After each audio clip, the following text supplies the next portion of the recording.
Some of you might see that title and think, how dare you? How dare you bring math into art? I know. I don't like math much either, and I certainly would not consider myself a math person. I was good enough to be in the honor math classes in school, but I still didn't really know what was going on. But don't worry, I'm just going to be talking about math metaphorically, so I won't be making you solve any math problems in this video. So why is learning to draw like learning math, and why should you even care? I'm going to assume that if you're watching this, you're probably interested in improving with art, because this is more for that audience, not so much for the math enjoyers. Sorry, babes. But I'm using learning math as a metaphor because most likely you've had to learn basic math at whatever school you went to, so most people are probably more familiar with learning math than learning art, especially in more formal terms as opposed to like just whatever crafts you did in your elementary school art class. I don't know. So let's get into it. When I was in elementary school, I heard from at least one teacher, maybe more, that if I didn't know my multiplication tables really well, I would struggle in middle school math a lot. They even had horror stories of kids that didn't know their times tables to go with it. Naturally, that scared me, so I worked decently hard at making sure I knew my multiplication tables. I want to talk more about how learning fundamental stuff is important later, but first let's compare learning to draw with learning multiplication tables, because you have to learn and memorize each multiplication problem, right? Learning to draw is similar because you have to learn and study how to draw individual parts of different things, and then to draw it from imagination, you have to memorize how to draw it. For example, you could compare learning 1 times 1 equals 1 to learning how to draw a head from the front. 1 times 2 equals 2 is like learning how to draw a head in 3/4 view. 1 times 3 equals 3 is like learning how to draw a head in side profile, and so on and so forth. You can even group the things you learn to draw, like how you can group the multiplications that you learn. Like the 1 times x's can be heads from different angles, 2 times x's can be torsos in different poses or different angles, 3 times x's can be arms or legs in different poses or different angles, etc., etc. Each batch of things you're learning obviously doesn't have to be strictly about drawing people. You can, and probably should, have animals, buildings, perspective, objects, lighting, form, and many more included in the things you study. You can get away with only learning a certain amount of times tables, just like you can do decent drawings by only knowing how to draw each body part from a couple of angles or just a few poses.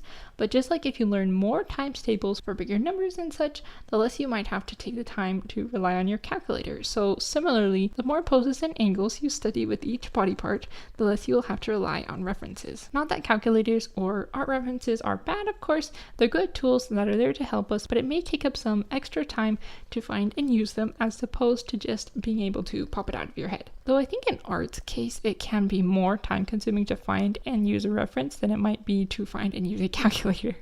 Studying more will allow you to be able to do so much more, and you will gain a greater understanding of things. Let's go back to talking about why fundamentals are important.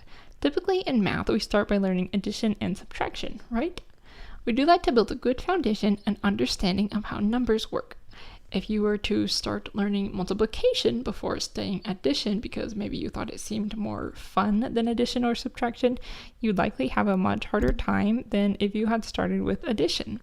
So if we transition this into art terms, learning how to draw boxes and cylinders could be like addition and subtraction, and learning to draw people, animals, buildings, or other objects could be like multiplication. All those things might not always look like it at first, but they are built out of boxes, cylinders, sometimes other shapes like triangles and spheres, but essentially having a good understanding of how to draw very basic shapes and forms in three-dimensional terms will make it much easier to figure out how to properly draw peoples, animals, etc., especially in varied angles and poses. But many artists, myself included, might not make that connection right away and jump into drawing what we find interesting. For me, it was people. So if you don't study the basics, you are much more likely to have a weaker foundation, if any at all. And your drawings may end up flat and stiff for a long time.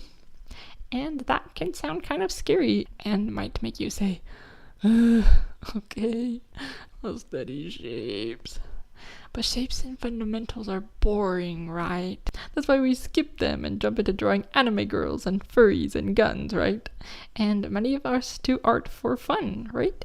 So even if we're using math as an analogy, and while I do hope that was helpful, the good thing about art is that it is not math. If you're fine with your drawings not looking super professional, that's totally okay. You're allowed to just have fun with it, learn at your own pace, and draw what makes you happy. But for some of us, joy in art does come from improving and creating things that are closer to a professional level. In that case, you could likely benefit from practicing and studying fundamentals. Luckily, I feel like learning to draw shapes three-dimensionally actually isn't too difficult or time-consuming, because essentially you just have to draw a couple of shapes and connect them with lines, then experiment with how squashing the shapes, changing the sizes or distance between them makes it look like they're in different perspectives, then figure out where you can apply what you've learned and practiced into drawing humans or animals or whatever you're into. Of course, there's other things like lighting and perspective, but I believe proper form should come before both of those, because just like learning addition and subtraction before multiplication and division, it built an important foundation for many subsequent skills you will need or want to use. And you don't have to study fundamentals or do master copies and breakdowns all the time, especially if you feel burnt out from studying.